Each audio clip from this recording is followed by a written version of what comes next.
Well, welcome to the first edition of the Buyer's Guide. This is a brand new series where I'm going to be looking at lots and lots of different ground baits from different manufacturers, and I'm going to be kicking off the series with the go-to mix for me going through this winter. It's a mix that I've used almost exclusively since September, and it is the Ringer's F1 Black.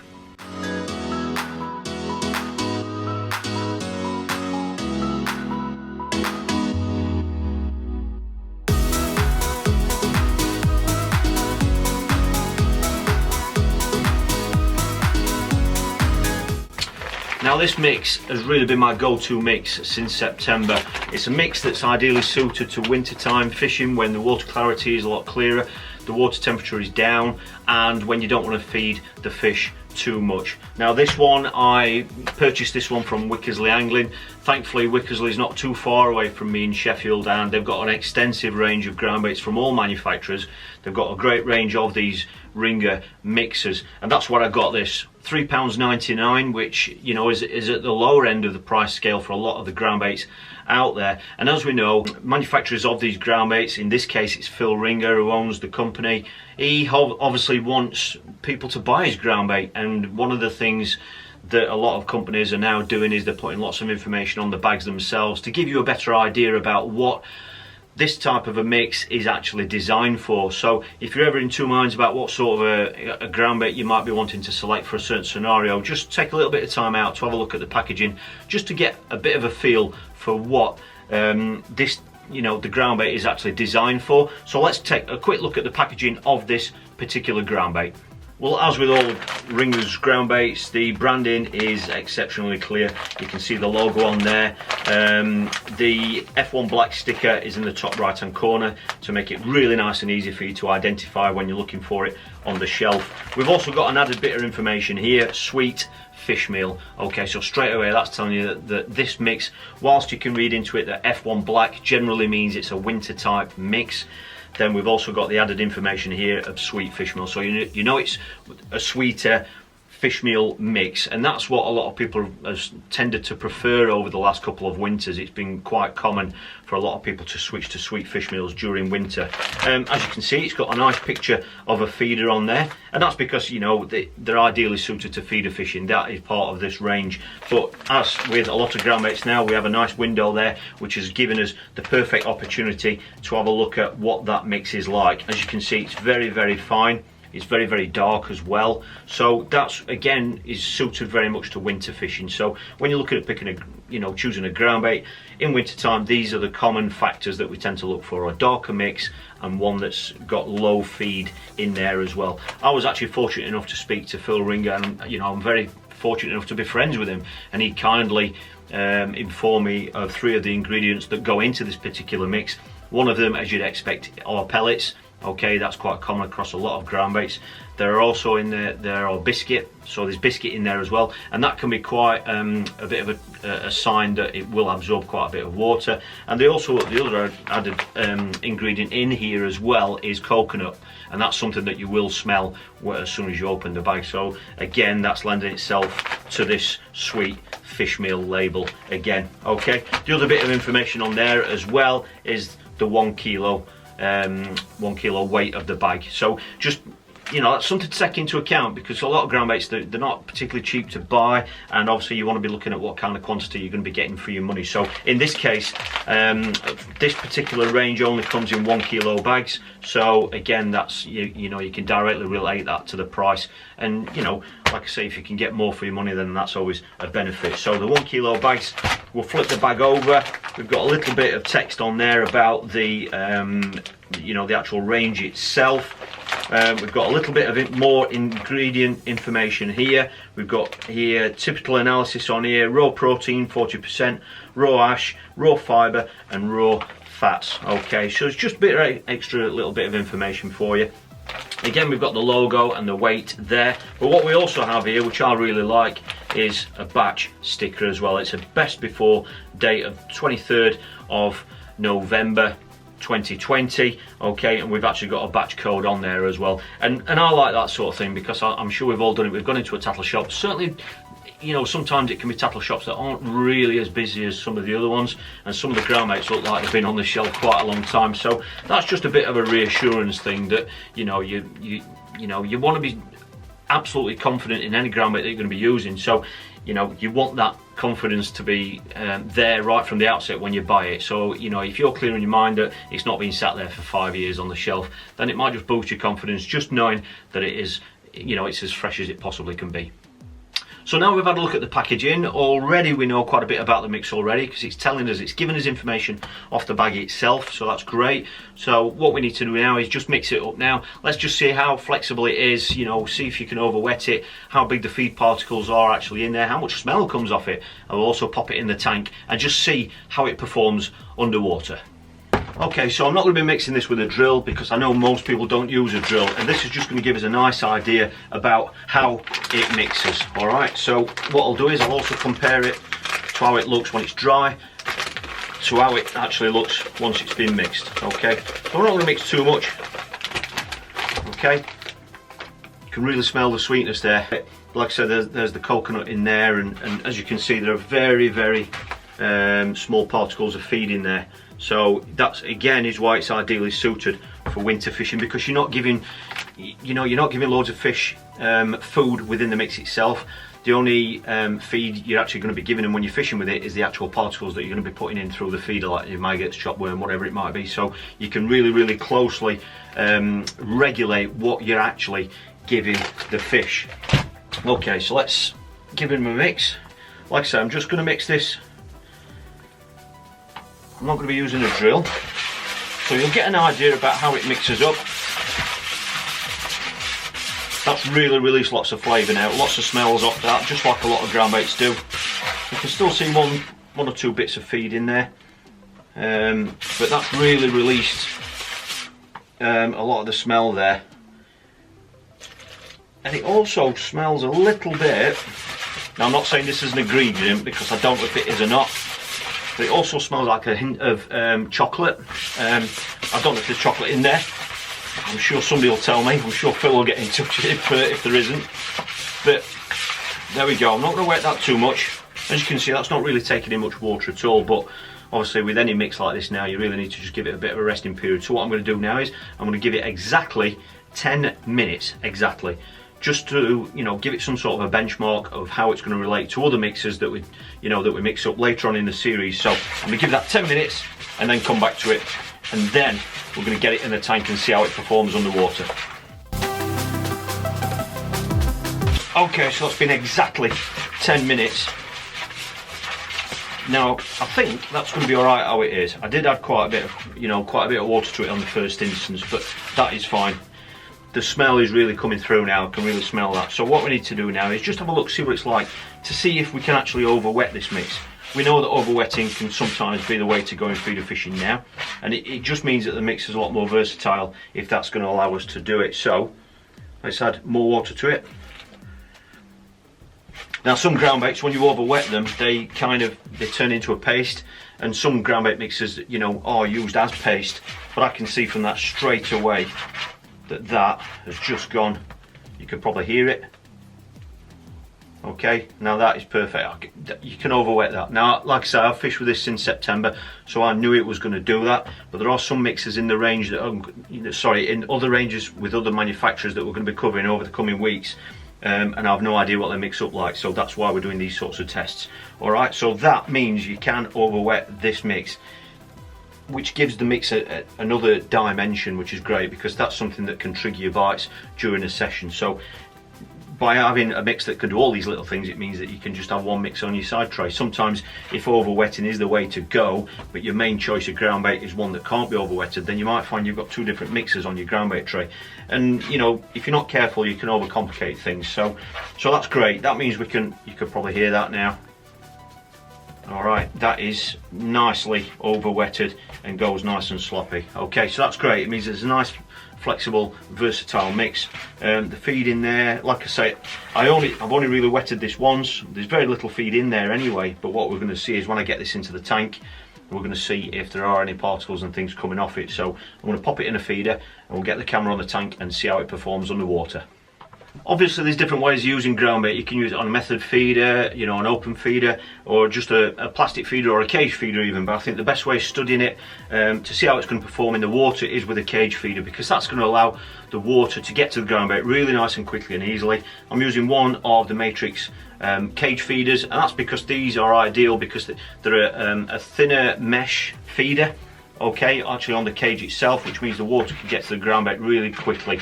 Now I'm going to squeeze this in, I'm going to say a medium pressure. I'm not going to pack it in really tight, and I'm not going to do it loosely. So I pack that in now, thinking as though I'm going to be fishing a peg that's about 8 feet deep, for example, 8 to 10 feet deep. Okay, so I think that will stay intact just about for when it hits the bottom in a, you know, on a venue that's that sort of depth. Okay, so we'll pop that into the tank, and let's just see what comes off that as it comes off. Okay, obviously, you know, it will start to break down. It's breaking down really quickly already, as you can see. All right, the water's getting into it on the ends, and it's slowly breaking away. Now there are odd particles, quite a few particles coming off that, as you can see. A little bit more than what I expected, to be honest, but it's breaking down really nicely now. As you can see, it's obviously going out from the ends more, because obviously that's where there's more water able to get to the ground bait itself. But then it's slowly breaking away, and the water can get through those fine wire mesh, you know, of the feeder quite easily now. So it's breaking down easily. There's quite a few particles coming off that. Now, if I was going to be fishing for roach or fish that are a little bit more active, or if I wanted to kick-start my swim, you know, right at the start of a session, then that would be ideal, because you've got bits coming off the feeder, which means the fish can obviously come in, see the activity come in, and then take it from there. Certainly if I was after catching smaller fish, then that might be ideal. And this was a mix that, you know, I fished a match recently where I was catching small fish, and I used this mix on its own just like that. But as you can see now, that's just breaking down nicely from either end. There's still quite a few particles coming off that. Now, one way I could combat that, if I didn't want that effect, would be, one of the most common ways of doing it is to sieve out all those bits. Now, I'm not a big believer in doing that, or I'm not a huge fan of doing that. I have done it in the past, but I don't like to mess with the mix, because if you start taking things out of the mix, you're obviously taking out ingredients as well from what's actually gone into the mix. So I'm not going to argue with people who have spent, you know, a large chunk of their life developing mixes like this. You know, they're developed like this for a reason, so I don't really want to be taking any ingredients out of it. So the other way that I could combat that now, there's still a few particles coming off there now, as you can see, but one way of getting around that would be to leave this mix even longer. So you could mix it as soon as you get to your peg. This has only been left about 10 minutes anyway, which is a lot less than I would normally do it. Normally I would do it at least an hour before the start of the match, or as soon as I get to my peg. But more often than not now, I've started mixing it, you know, even the night before. And what that would do is the water that's in the mix would get into those particles, so they wouldn't be dry like they are now. They would be damp, and so they'd be more inert. So that when I got to the bank, all these particles here were already pre-soaked, if you want to use that term. But as you can see, that's broken down really nicely now. That activity is just about gone from it. There's the odd bit coming away. But what will happen is I will also show you what an overwetting mix, what that's like when it goes into the water as well, because that will give off a completely different cloud and attraction. And that's why, you know, if I can find a mix like this that's very versatile, that allows me to fish with a ground bait in different consistencies, then I will always go down that route if it's an option, because it just gives you extra things up your sleeve for during the session. But that's just completely gone now. I mean, I don't know how long that's been in there now, probably 2 minutes, but that's really kind of broken down now. It's nice and inert, and if I take the feeder out of place, you'll probably see an extra little bit. Look at the cloud. Wow, that surprised me actually, how much cloud's come off that. It's obviously kicked up some particles as well, but just look at how much actual cloud has come off that. That's really surprised me. It's obviously in a tank, you know, obviously out in the wild, as it were, where certainly if it was a reservoir or a lake where it's towing, then a lot of that cloud would get drawn out of the peg, and that's obviously something that you need to think about whilst you're fishing.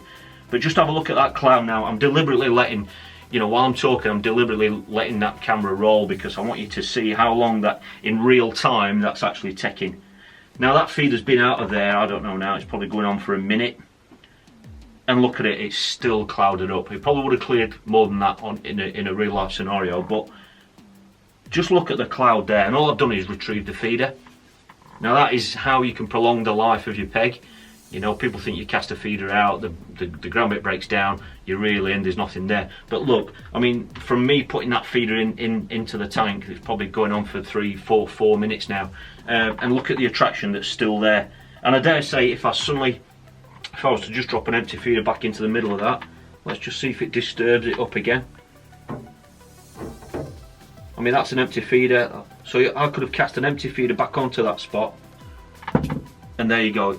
Look at the life it's given back into it, and that's what your peg's doing all the time. It's working, you know, the ground bait. It just doesn't break down and lay on the bottom.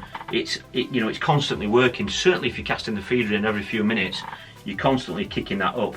But I'll tell you what I'll do is I'll overwet that little bit again for you, and I'll just show you what I refer to as a wet cloud, just so you can see what kind of cloud can come off a ground bait like this when it's been overwetted. Like I say, if you're using a ground bait that can't be overwetted, then this is not an option. But there are ways and certain types of feeders that you can put on that will allow you to cast an overwetted mix out into the peg. I mean, that's still clouded up quite nicely there, but just watch this now. Let's have a look what this wet cloud looks like. I can plop it in the middle of the shot for you. Now look what you've got there. You've got it. That's gone down almost in a clump, in a stodgy clump. Stodgy is probably the wrong term, but as you can see now, that's a completely different scenario now. That is literally just sitting on the bottom. I didn't squeeze that into a ball. That is just sitting there as a wet lump of ground bait. Now if I drop the feeder on top of that, if I can do it, let's just see if it disturbs it. There we go. That is all added attraction into your peg. And the one thing we haven't done is we haven't put any feed in. There aren't any maggots in there, there aren't any, there's no freebies, no casters, nothing. You've got all that attraction there for any number of fish to come in and inspect. And if there's on your hook bait there, then this is why at this time of year, when you cut down on the amount of particles you're putting in, you can still catch plenty of fish, because just have a look how much attraction is actually in there. Incredible. So that obviously shows us it's a really versatile mix. We can overwet it, and like I say, I mean, I've used this almost exclusively since September. Obviously that's when the water temperatures start reducing. Now as regards actually credibility of it on the bank, I didn't see any point in actually going out now with this mix, because I've used it in lots of my live matches right here on this channel.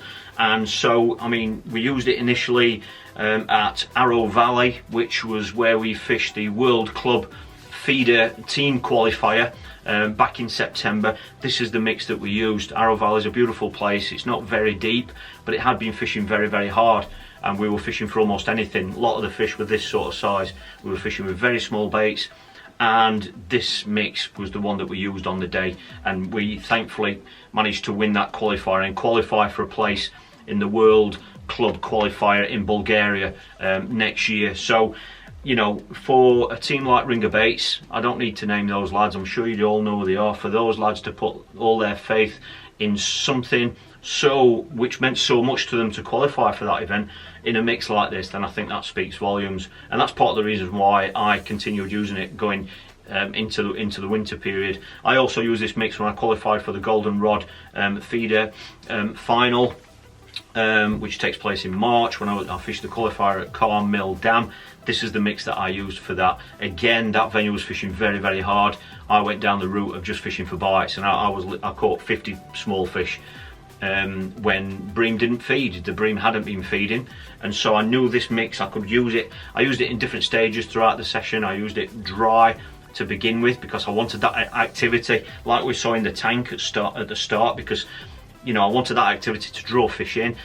I had to then control the situation. Then I then switched to a plastic feeder to stop all that activity, just because the fish were up in the air, they were up in the water, they were obviously following those particles, and it was keeping them in the swim. But obviously when you're feeder fishing, you can only catch them down on the bottom, or as soon as the feeder hits the bottom. So I just had to control it then by overwetting the mix, I mixed this as soon as I got to the peg as well, so I had a portion of it which was very inert, and I had a little ball on my side tray where I just kept changing the consistency of it, and that just kept fish going in the net. You know, when they drifted off a little bit, I could switch back to the dry side of it again, get more activity in the peg, and that brought them back in again. So you can only do things like that with a flexible mix. So, you know, the cred of this mix, I think, speaks volumes, and you know, I'm going to be looking forward to looking at some of the other Ringerbaits, ground baits over the coming weeks in these sorts of videos in this series, where I'm going to be looking at different mixes because they've all got their own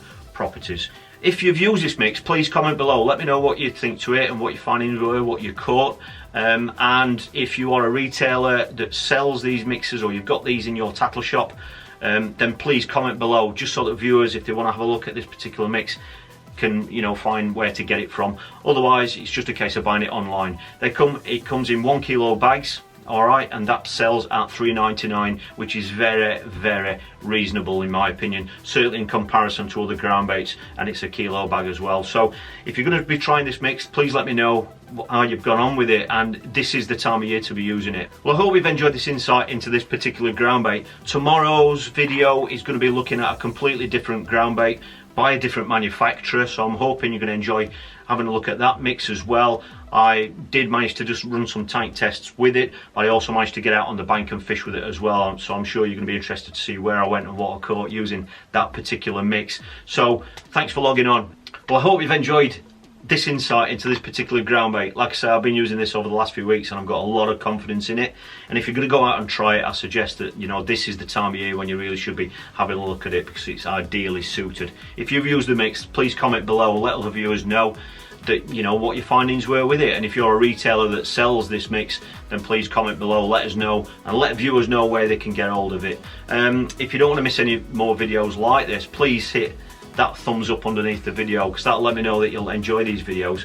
And don't forget to hit subscribe just there so you don't miss out on any. And if you want to see more technical coaching style videos, then you might want to have a look at my other channel, Patron TV, at the link just there and in the bottom corner. And I look forward to seeing you all tomorrow, where we're looking at another completely new mix to me, so hopefully you're going to join me for that.